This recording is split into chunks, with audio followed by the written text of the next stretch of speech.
അടിച്ച അലാമുകളെല്ലാം ഓഫ് ചെയ്ത് ഒരു 10 മണിയോടടുത്താണ് ഞാൻ ഇന്ന് എഴുന്നേൽക്കുന്നത്. കഴിഞ്ഞ കുറച്ച് ദിവസങ്ങളായിട്ടുള്ള വർക്കിന്റെ തിരക്കുകളൊക്കെ ഒന്ന് മാറ്റിവെച്ച് ഒന്ന് ഫ്രീ ആകാനുള്ളൊരു ദിവസമാണ് ഇന്നെനിക്ക്. പല്ലൊക്കെ തേച്ച് മുഖമൊക്കെ കഴുകിയിട്ടുണ്ട്. ഇനി നമുക്ക് മെല്ലെ ബെഡ്ഷീറ്റൊക്കെ ഒന്ന് വിരിച്ച്, അതേപോലെ കട്ടിലിന്റെ പുറത്ത് കുറച്ച് തുണികളൊക്കെ കിടപ്പുണ്ട്. അതൊക്കെ നമുക്ക് മടക്കി വൃത്തിയാക്കി വെക്കാം. കുറേ നാൾ കൂടിയിട്ട് വെയിൽ വന്നൊരു ദിവസമായിരുന്നു ഇന്ന്. വെയില് വന്നതിന്റെയാണോ അതോ ഇന്നത്തെ ദിവസം എനിക്ക് തിരക്കില്ലാത്തത് കൊണ്ടാണോ എന്നറിയില്ല. ഇത്തിരി ഉന്മേഷമൊക്കെ തോന്നുന്നുണ്ട്. പണ്ട് മുതലേ മഴക്കാലം വളരെ ഇഷ്ടപ്പെടുന്ന ഒരാളാണ് ഞാൻ. അതായത് എപ്പോഴും ഒരു പേമാരി പോലെ പെയ്യുന്ന മഴയല്ല ഞാൻ ഉദ്ദേശിച്ചത്. വീടിന്റെ ഉമ്മറത്ത് ഒരു ചായയൊക്കെ കുടിച്ച് ഒരു പുസ്തകമൊക്കെ നോക്കി വായിച്ചിരിക്കാൻ പറ്റുന്ന ഒരു മൂടിയ കാലാവസ്ഥ. പണ്ടൊക്കെ അച്ഛനും അമ്മയും മഴ മാറി വെയില് വന്നു എന്നുള്ളത് ഒരു സന്തോഷത്തോടെ പറയുന്നത് കേട്ടിട്ടുണ്ട്. അന്നൊക്കെ ഞാൻ ചിന്തിച്ചിരുന്നത് ആക്ച്വലി മഴയല്ലേ നല്ലത്? എന്തിനാണ് ഇവര് വെയില് വരാൻ ആഗ്രഹിക്കുന്നതെന്ന്. ചില തിരിച്ചറിവുകളൊക്കെ അങ്ങനെയാണല്ലോ. ഓരോ അനുഭവങ്ങളിലൂടെയാണ് നമ്മൾ പലതും പഠിക്കുന്നത്. കുറേ നാളുകൂടി വെയില് കണ്ടപ്പോ ഇന്ന് എന്റെ മനസ്സിലും ഒരു ചെറിയ ആഹ്ലാദമൊക്കെ തോന്നുന്നുണ്ടായിരുന്നു. എന്നാലും മനസ്സിൽ എവിടേക്കോ മഴ മാറിപ്പോയതിന്റെ ഒരു ചെറിയ വിഷമം ഇല്ലാതെ ഇല്ലാട്ടോ. ഇന്ന് വൈകുന്നേരം 7 മണിക്ക് മാത്രമാണ് എനിക്കൊരു സെഷൻ ഉള്ളത്. അതുകൊണ്ട് ഇന്നത്തെ ഒരു ഡേ എനിക്കൊരു ഓഫ് ഡേ ആണെന്ന് തന്നെ പറയാം. ഈയിടെയായിട്ട് എനിക്ക് ലേശം ഒരു മറവി ഉണ്ടോന്നൊരു സംശയമില്ലാതെ ഇല്ല. മോർണിംഗ് ഇപ്പോൾ തൈറോയിഡിന്റെ ടാബ്ലറ്റ് കഴിച്ചു കഴിഞ്ഞാല് ഞാൻ ദേ ഈ മന്ത്ലി പ്ലാനറിൽ ഒന്ന് ടിക്കിട്ട് വെക്കാറുണ്ട്. നമ്മളുടെ ഓരോ വീക്ക്നെസ്സുകളെ മനസ്സിലാക്കാൻ പറ്റുന്നതാണല്ലോ നമ്മുടെ സ്ട്രെങ്ത് എന്ന് പറയുന്നത്. എവിടെയോ കേട്ടിട്ടുള്ള ഒരു കാര്യമാണ്. When you learn to accept your flaws, they lose their power over you. അടുപ്പിലിരിക്കുന്ന സാമ്പാറിലേക്ക് നമുക്കിനി കടുക് പൊട്ടിച്ചൊഴിക്കാം. ലേറ്റ് ആയിട്ട് എഴുന്നേറ്റിട്ട് ഇത്ര വേഗം ഒരു സാമ്പാർ ഉണ്ടാക്കാൻ ഞാനൊരു മജീഷ്യൻ ഒന്നും അല്ല. ഇന്നലെ രാത്രി കിടക്കുന്നതിന് മുന്നേ തന്നെ ഞാൻ സാമ്പാർ ഉണ്ടാക്കി വെച്ചിട്ടുണ്ട്. അതൊന്നുകൂടെ തിളപ്പിച്ച് കടുക് പൊട്ടിച്ചൊഴിക്കുക എന്നുള്ളത് മാത്രമേ ഇന്ന് മോർണിംഗ് ഞാൻ ചെയ്തിട്ടുള്ളൂ. ഒരുപാട് ടയേർഡ് ആയിട്ടിരുന്നിട്ടും ഇന്നലെ രാത്രി തന്നെ ആ സാമ്പാർ ഉണ്ടാക്കി വെക്കാൻ കാണിച്ച എന്റെ മനസ്സിനെ ഞാൻ തന്നെ അപ്രീഷിയേറ്റ് ചെയ്തു പോയി. ദോശയ്ക്ക് ആവശ്യമുള്ള മാവ് മാത്രം ഞാനൊരു ചെറിയ പാത്രത്തിലേക്ക് എടുക്കുന്നുണ്ട്. ബാക്കി ഞാൻ അടച്ചതുപോലെ ഭദ്രമായിട്ട് ഫ്രിഡ്ജിൽ വെക്കുന്നുണ്ട്. നെയ്യ് ഒഴിച്ച് ദോശ കഴിച്ചു കഴിഞ്ഞാൽ പിന്നെ നെയ്യില്ലാത്ത ദോശ കഴിക്കുമ്പോൾ നമുക്ക് അത്ര ഒരു സുഖം തോന്നില്ല കേട്ടോ. അമ്മ തന്നുവിട്ട നെയ്യൊക്കെ ഏകദേശം എന്തായാലും തീർന്നിട്ടുണ്ട്. എന്നാലും ഉള്ളത് കൊണ്ട് ഓണം പോലെ. ജോലിയിലെ തിരക്കും അടുക്കളയിലെ തിരക്കും എല്ലാം കൂടെ മാനേജ് ചെയ്യാൻ നല്ല ബുദ്ധിമുട്ടാണ്. ഇതെല്ലാം കൂടെ ഒരുമിച്ച് മാനേജ് ചെയ്ത് ഒരു പേഴ്സണൽ ടൈം കിട്ടാത്തതിന്റെ ഫ്രസ്ട്രേഷൻ എനിക്ക് നല്ല പോലെ ഉണ്ടായിരുന്നു. ഞാൻ നല്ല ഫ്രസ്ട്രേറ്റഡ് ആണ് എന്നുള്ളത് ഏട്ടന് മനസ്സിലായിട്ടുണ്ട്. അതുകൊണ്ടായിരിക്കണം എനിക്കൊരു കൈസഹായം എന്ന രീതിയിൽ ഇന്ന് ദോശ ചുടാൻ ആളും കൂടിയത്. ഞാൻ മുന്നേ പല വീഡിയോയിൽ പറഞ്ഞിട്ടുള്ളത് പോലെ തന്നെ കുക്കിംഗ് എനിക്ക് ഭയങ്കര ഇഷ്ടപ്പെട്ട ഒരു കാര്യമാണ്. എന്നാൽ അതിൻ്റെ ഒരു റോൾ ആൻഡ് റെസ്പോൺസിബിലിറ്റി ആകുമ്പോൾ എനിക്കതൊരു ബുദ്ധിമുട്ട് തന്നെയാണ്. ഈ കൺസെപ്റ്റ് ഇപ്പോഴും ദഹിക്കാത്ത ആൾക്കാർ നമുക്ക് ചുറ്റുമുണ്ട്. പക്ഷെ അത് നമ്മൾ നോക്കിയിട്ട് കാര്യമില്ലല്ലോ. ചായ കുടിക്കുന്നതിനേക്കാൾ എനിക്ക് ഏറെ ഇഷ്ടം ചായ ഉണ്ടാക്കുന്ന ഒരു പ്രോസസ്സാണ്. ഇന്നലെ സൂപ്പർ മാർക്കറ്റിൽ നിന്ന് വാങ്ങിയ പുതിയ തേയില ഉദ്ഘാടനം ചെയ്യുന്നതിന്റെ ഒരു എക്സൈറ്റ്മെന്റ് കൂടെ എനിക്കുണ്ടായിരുന്നു. ഈ ഉദ്ഘാടനം ചെയ്യുന്ന എക്സൈറ്റ്മെന്റ് ഇന്നും ഇന്നലെയൊന്നും തുടങ്ങിയതല്ല കേട്ടോ.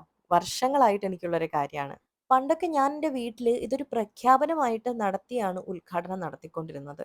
പണ്ടൊക്കെ അച്ഛൻ വീട്ടിൽ വാങ്ങിക്കൊണ്ടുവരുന്ന സോപ്പ്, പേന, ചീപ്പ് ഇതൊക്കെ ഉദ്ഘാടനം ചെയ്യാനായിട്ട് ആദ്യം തന്നെ ഞാൻ റെഡി ആയിരിക്കും. അതിലെനിക്ക് ഏറ്റവും അധികം ഇൻട്രസ്റ്റിംഗും എക്സൈറ്റഡും ആയിട്ട് തോന്നിയിട്ടുള്ളത് പുതുതായിട്ട് സോപ്പ് പൊട്ടിച്ച് അത് ഉപയോഗിച്ച് കുളിക്കുമ്പോഴാണ്. അപ്പോൾ നമ്മുടെ ദോശയും സാമ്പാറും ഒക്കെ റെഡി ആയിട്ടുണ്ട്. നമുക്കെന്നാ ബ്രേക്ക്ഫാസ്റ്റ് കഴിച്ചിട്ടിരിക്കാം. പണ്ട് മുതലേ വീട്ടിൽ അച്ഛൻ പറയുന്ന ഒരു കാര്യമാണ് കഴിവതും നമ്മൾ വീട്ടിലെല്ലാവരും ഒരുമിച്ചിരുന്ന് ഫുഡ് കഴിക്കണം എന്നുള്ളത്. എൻ്റെ വീട്ടിൽ ഞങ്ങൾ എല്ലാവരും കൂടെ ഒരുമിച്ച് ഫുഡ് കഴിക്കുന്നത് ഒരു യൂഷ്വൽ കാര്യമായിരുന്നു. ഞാനും ഏട്ടനും ഒരുമിച്ച് ഫുഡ് കഴിക്കാൻ പലപ്പോഴും ശ്രമിക്കാറുണ്ട്. പക്ഷെ അത് എപ്പോഴും ഒന്നും സാധിക്കാറില്ല. ഇതെന്റെ കൺസൾട്ടേഷൻ റൂമാണ് കേട്ടോ. കുറച്ച് ദിവസമായി മനസ്സ് തുറന്നൊന്ന് ജേണലൊക്കെ ചെയ്തിട്ട്. എൻ്റെ ലൈഫിൽ എനിക്ക് ഏറ്റവും യൂസ്ഫുൾ ആയിട്ട് തോന്നിയിട്ടുള്ളത് ജേണലിങ്ങിലെ ഗ്രാറ്റിറ്റ്യൂഡ് എഴുതുന്നതായിരുന്നു. നമ്മുടെ ലൈഫിൽ നമുക്ക് ഗ്രേറ്റ്ഫുൾ ആയിട്ട് തോന്നുന്ന ഏതെങ്കിലും ഒരു 3 കാര്യം ഡെയിലി ആഡ് ചെയ്യുന്നത് എന്തോ ഒരു പോസിറ്റിവിറ്റി മൈൻഡിന് തരുന്നത് പോലെ തോന്നിയിട്ടുണ്ട്. വെയിൽ വന്നതുകൊണ്ട് മുറ്റത്തെ വെള്ളമൊക്കെ വറ്റിയിട്ടുണ്ട്. ഇന്നലെ വൈകുന്നേരം മഴ തോർന്നു നിന്ന സമയത്ത് ഞാൻ മുറ്റം തൂത്തിട്ടതായിരുന്നു. പക്ഷെ ഇപ്പോഴും മുറ്റത്ത് നിറച്ച ഇലകൾ വീണ് കിടപ്പുണ്ട്. കുറേ നാളുകൊണ്ട് ഒരു ഡേ ഇൻ മൈ ലൈഫ് എടുക്കണമെന്ന് ഞാൻ വിചാരിക്കുകയായിരുന്നു. ഓരോ തിരക്കുകൾ കൊണ്ട് അതങ്ങോട്ട് സാധിക്കുന്നുണ്ടായിരുന്നില്ല.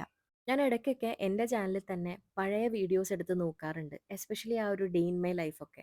അതിലേതോ ഒരു വ്ളോഗിൽ ഞാൻ ഇക്കിഗായി എന്ന പുസ്തകം വായിച്ചതിനെ പറ്റിയിട്ടും ഒരു പൂന്തോട്ടം ഉണ്ടാക്കുന്നതിനെ പറ്റിയിട്ടുമുള്ള കാര്യമൊക്കെ പറഞ്ഞിട്ടുണ്ടായിരുന്നു. അന്നത്തെ ആ വീഡിയോയില് നിങ്ങൾക്ക് ഈ മുറ്റത്ത് ഇത്രയും ചെടികൾ കാണാൻ പറ്റുന്നുണ്ടായിരിക്കില്ല. ഓരോ ദിവസം കടന്നു പോകുമ്പോഴും നമുക്കും നമുക്ക് ചുറ്റുമുള്ളതിനുമൊക്കെ ധാരാളം മാറ്റങ്ങൾ സംഭവിക്കുന്നുണ്ട്. പലതും നമ്മുടെ ശ്രദ്ധയിൽ പോലും പെടാറില്ല. ഒരു ജീവിതത്തിൽ നമ്മൾ എത്രയോ ദിവസങ്ങൾ ജീവിച്ചു തീർക്കുന്നു അല്ലേ? അതിലൊരു ദിവസമെങ്കിലും ഡോക്യുമെന്റ് ചെയ്യപ്പെടുമ്പോൾ അതിങ്ങനെ എടുത്തു വയ്ക്കുമ്പോൾ നമുക്ക് തിരിഞ്ഞു നോക്കാനും നമ്മൾക്ക് എന്തൊക്കെ മാറ്റങ്ങൾ വന്നു എന്ന് അറിയാനും ഒക്കെ പറ്റുന്നത് എത്ര ഒരു നല്ല കാര്യമാണല്ലേ. കുറേ നാളുകൊണ്ട് മഴ പെയ്യുന്നത് കൊണ്ടും മുറ്റത്തൊക്കെ നിറയെ വെള്ളമായതുകൊണ്ടും ഈ പടിപ്പുരയുടെ അടുത്തേക്ക് വന്ന് ഈ പടിപ്പുര തുറക്കാനായിട്ട് സാധിക്കുന്നുണ്ടായിരുന്നില്ല. അതുമാത്രമല്ല, ഈ ഒരു പടിപ്പുരയുടെ അവിടെ മൊത്തം വഴുക്കൽ പിടിച്ച് കിടക്കായിരുന്നു. ഇനി അത് വൃത്തിയാക്കാൻ പോയിട്ട് കർക്കിടക മാസമായിട്ട് വീണ് നടുവൊടിക്കണ്ടെന്ന് കരുതി. വെയിൽ വന്ന സ്ഥിതിക്ക് മിറ്റവും ഈ പടിപ്പുരയുടെ ഭാഗമൊക്കെ ഒന്ന് വൃത്തിയാക്കണം എന്നുണ്ട്. മിറ്റവും പടിപ്പുരയുടെ ഭാഗവും തൂക്കുന്ന ഈർക്കിൽ ചൂല് മഴ നനഞ്ഞ് ആകെ നാശമായിട്ടുണ്ട്. ഇനി ഒരു പുതിയതൊരെണ്ണം വാങ്ങണം. അന്തരീക്ഷം കാണുമ്പോൾ ഒരു ഓണക്കാലം വന്നെത്തിയ ഒരു ഫീലാണല്ലേ. ഇത്ര വേഗം ഓണക്കാലം എത്തിയോ? ന്യൂ ഇയർ ഇന്നലെ കഴിഞ്ഞ പോലെയാണ് തോന്നുന്നത്. എത്ര വേഗമാണ് സമയം നീങ്ങിപ്പോകുന്നത്. കഴിഞ്ഞ മെയ് 2-ാം തീയതി എത്തിയപ്പോഴത്തേക്കും ഞാനും ഏട്ടനും ഈ വീട്ടിലേക്ക് മാറിയിട്ട് ഒരു വർഷം തികഞ്ഞിരിക്കുന്നു. സമയം കുറച്ച് സാവകാശത്തിൽ നീങ്ങിയിരുന്നെങ്കിലെന്ന് എപ്പോഴും ഞങ്ങൾക്ക് തോന്നാറുണ്ട്. Time and tide waits for none എന്നുള്ളതാണല്ലോ. അപ്പൊ പിന്നെ നമ്മളിങ്ങനെ ഓരോന്നൊക്കെ വിചാരിച്ചാലും സമയം സമയത്തിന്റെ വഴിക്ക് തന്നെ പോവും. ഇന്ന് ജേണൽ എഴുതാനിരുന്ന സമയത്ത് ഞാൻ പഴയ പേജുകളൊക്കെ ഒന്ന് മറിച്ചു നോക്കിയിരുന്നു. അന്നതിൽ എഴുതിയിരുന്ന ചില ഫിയറൊക്കെ ഞാൻ ഓവർകം ചെയ്തതായിട്ടും അതുപോലെ എൻ്റെ ചില ആഗ്രഹങ്ങളൊക്കെ ഞാൻ നേടിയെടുത്തതായിട്ടും എനിക്ക് തോന്നുന്നു. തെറപ്പി അറ്റൻഡ് ചെയ്യാൻ വേണ്ടിയിട്ട് എൻ്റെ അടുത്ത് വരുന്ന മോസ്റ്റ്ലി എല്ലാ ക്ലയൻസിനെയും കൊണ്ട് ഞാൻ നിർബന്ധിച്ച് ചെയ്യിപ്പിക്കാറുള്ള കാര്യമാണ് ജേണൽ റൈറ്റിംഗ്. ജീവിതത്തിൽ ഒരിക്കലും അങ്ങനെ ഒരു ശീലം ഇല്ലാത്ത ഒരാളാണ് നിങ്ങളെങ്കിൽ ഒരു തവണയെങ്കിലും അതൊന്ന് ട്രൈ ചെയ്ത് നോക്കൂ. ഒരു 10 ദിവസമെങ്കിലും ചെയ്ത് നോക്കിയാൽ നിങ്ങൾക്ക് ഡെഫിനറ്റ് ആയിട്ടും നിങ്ങളിലുള്ള ചേഞ്ച് മനസ്സിലാവും. സമയം ഏകദേശം 3 മണി 3:30 ആയിട്ടുണ്ട്. ബ്രേക്ക്ഫാസ്റ്റ് കഴിക്കാൻ വൈകിയത് കൊണ്ട് തന്നെ ഊണ് കഴിക്കാനും സ്വാഭാവികമായിട്ടും വൈകിയിട്ടുണ്ട്. ചോറ് തയ്യാറായിരുന്നിട്ട് കുറേ നേരമായെങ്കിലും ചോറ് അടയ്ക്കാനായിട്ട് ഞാൻ മറന്നുപോയിരുന്നു. കഞ്ഞിവെള്ളമൊക്കെ വാർന്ന് ചോറൊന്ന് കംപ്ലീറ്റ്ലി കഴിക്കാൻ പാകത്തിനാകുന്നത് വരെ നമുക്കിത്തിരി സമയമുണ്ട്. വാഷ് ബേസിൽ കിടക്കുന്ന പാത്രങ്ങളൊക്കെ കഴുകണം. അതുപോലെ കഴുകി വെച്ചിരിക്കുന്ന പാത്രങ്ങളെല്ലാം നമുക്ക് അതാത് സ്ഥലങ്ങളിൽ എടുത്ത് വെക്കാം.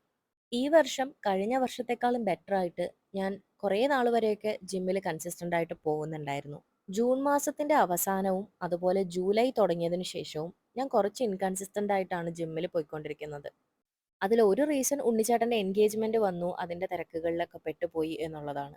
കുറച്ചും കൂടെ കൺസിസ്റ്റന്റ് ആയിട്ട് ആ ഒരു റുട്ടീൻസ് ഒക്കെ സെറ്റ് ചെയ്ത് കൊണ്ടുവരണം എന്ന് ഞാൻ ആഗ്രഹിക്കുന്നുണ്ട്. അപ്പൊ നമുക്ക് എന്തായാലും ഫുഡ് കഴിക്കാനിരിക്കാം. ഫുഡ് കഴിക്കുന്നതിന് മുമ്പായിട്ട് ഞാനൊരു കാര്യം നിങ്ങളെ പരിചയപ്പെടുത്താം. ഇത് അമ്മാസ് എന്ന് പറഞ്ഞിട്ടുള്ള ഒരു അച്ചാർ ബ്രാൻഡാണ്. ഇപ്പം വാങ്ങിയിരിക്കുന്നത് മാങ്ങാച്ചാറാണ്. ഇതിനു മുന്നേ ഒരു നെല്ലിക്ക അച്ചാറും അതിനു മുമ്പ് ഒരു നാരങ്ങ ഞാൻ ഇവരുടേത് വാങ്ങിയിട്ടുണ്ട്. പൊതുവെ ഈ കടയിൽ നിന്ന് വാങ്ങുന്ന അച്ചാറുകളിലുള്ള പോലത്തെ അത്ര ഒരു വിനാഗിരി കുത്തൊന്നുമില്ലാതെ ഒരു നല്ലൊരു രുചിയുള്ള ഒരു ഹോം മെയ്ഡ് അച്ചാർ പോലെയാണ് നമുക്കിത് തോന്നുക. എരമല്ലൂർ സ്വപ്ന ടെക്സ്റ്റൈൽസിന്റെ അടുത്തെവിടെയോ ആണ് ഇവരുടെ അച്ചാർ യൂണിറ്റ് ഉള്ളത്. ഇത് എരമല്ലൂർ ഒഴികെ ബാക്കി ഏതെങ്കിലും സ്ഥലങ്ങളിൽ ഇത് അവൈലബിൾ ആണോ എന്ന് എനിക്ക് അറിഞ്ഞുകൂടാ. ഞാനിത് വാങ്ങിയിട്ടുണ്ടായിരുന്നത് പ്രിയ ഹൈപ്പർ മാർക്കറ്റിൽ നിന്നും മദീന സ്റ്റോറിൽ നിന്നുമാണ്. അതായത് മദീന എന്ന് പറഞ്ഞിട്ടുള്ള ഒരു പച്ചക്കറി കടയാണ് നമ്മുടെ മദീന ഹൈപ്പർ മാർക്കറ്റിന്റെ തൊട്ടടുത്തുള്ളതാണ്. രാവിലത്തെ ഭക്ഷണം ഇന്ന് ഞാനും ഏട്ടനും ഒരുമിച്ചിരുന്നാണ് കഴിച്ചത്. ഇതിപ്പം ഞാൻ ഉച്ചയ്ക്കുള്ളത് ആൾക്ക് വിളമ്പി വെച്ചിട്ടുണ്ട്. ഞാൻ കഴിച്ച് കഴിയാറാകുമ്പോഴാണ് ആളിനി വന്നിരുന്ന് കഴിക്കുന്നത്. അങ്ങനെ ഫുഡൊക്കെ കഴിച്ചു കഴിഞ്ഞ് ഒരു 6 മണിയോടടുത്ത് ഏട്ടന്റെ വർക്കും ഒക്കെ കഴിഞ്ഞിട്ട് ഞങ്ങൾ നേരെ ജിമ്മിലേക്ക് പോവാണ്. ഈ ഒരു സമയത്ത് ജിമ്മിൽ പോയിട്ട് 7 മണിക്ക് തിരിച്ചെത്താൻ പറ്റില്ല എന്ന് അറിയുന്നത് കൊണ്ട് തന്നെ 7 മണിയുടെ സെഷൻ 7:30 ആക്കിയിട്ടുണ്ടായിരുന്നു. വീട്ടിൽ നിന്ന് ജിമ്മിലേക്ക് കാര്യമായിട്ട് ദൂരമൊന്നുമില്ല കേട്ടോ. നമ്മൾ അധികവും ടൂ വീലറിലാണ് പോകുന്നത്. പക്ഷെ വേണമെന്നുണ്ടെങ്കിൽ സമയമുണ്ടെങ്കിൽ നമുക്ക് നടന്നും പോയി വരാം. ഹൈവേയുടെ മേൽപ്പാലത്തിന്റെ കൺസ്ട്രക്ഷൻ ഒക്കെ ഏകദേശം ഈ ഭാഗമൊക്കെ കുറേ ആയിട്ടുണ്ട്. ഇപ്പോഴും ഇടയ്ക്കിടയ്ക്ക് ബ്ലോക്കുകൾ ഉണ്ടാവാറുണ്ടെങ്കിലും കഴിഞ്ഞ വർഷത്തിനെ അപേക്ഷിച്ച് നോക്കുമ്പോൾ എരമല്ലൂർ ഭാഗത്തുള്ള ബ്ലോക്ക് കമ്പാരിറ്റീവ്ലി കുറവാണെന്ന് പറയാം. എന്നാലും അരൂര് മുതൽ തുറവൂര് വരെയുള്ള യാത്ര അത്ര സുഖകരമാണെന്ന് നമുക്ക് പറയാനും പറ്റില്ല. അങ്ങനെ ജിമ്മിലെത്തി വർക്കൗട്ട് ഒക്കെ കഴിഞ്ഞ് നമ്മൾ ഇറങ്ങുന്ന ഒരു സമയമായിട്ടുണ്ട്. ജിമ്മിൽ ഞാൻ കഴിവതും എൻ്റെ ഫോണെല്ലാം മാറ്റി വെച്ചിട്ട് വർക്കൗട്ടിൽ കൂടുതൽ ശ്രദ്ധിക്കാനാണ് നോക്കാറുള്ളത്.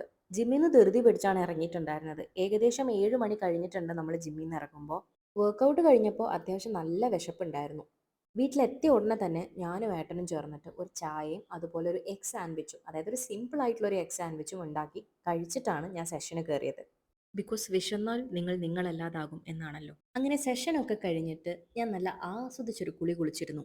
കഴിച്ച സാൻഡ്വിച്ച് ഒരു ഡിന്നർ ആക്കാനുള്ളത് എൻ്റെ വിശപ്പ് സമ്മതിക്കുന്നുണ്ടായിരുന്നില്ല. എന്നാൽ ഒരു ഹെവി ആയിട്ടുള്ള സംഭവം വേണ്ടതാനും. അതുകൊണ്ട് ഒരു ഫ്രൂട്ട് ബോൾ കഴിച്ച് ഞാൻ ഇന്നത്തെ ഡിന്നർ അവസാനിപ്പിക്കുകയാണ്. And now it's time for A good sleep. And പതിവ് പോലെ നമ്മളുടെ കഥകളും വിശേഷങ്ങളും ഒന്നും ഇവിടെ അവസാനിക്കുന്നില്ല. ഇനി മറ്റൊരു വീഡിയോയിൽ കാണുന്നത് വരേക്കും ടാറ്റാ ബൈ ബൈ. അയ്യോ, ഒരു കാര്യം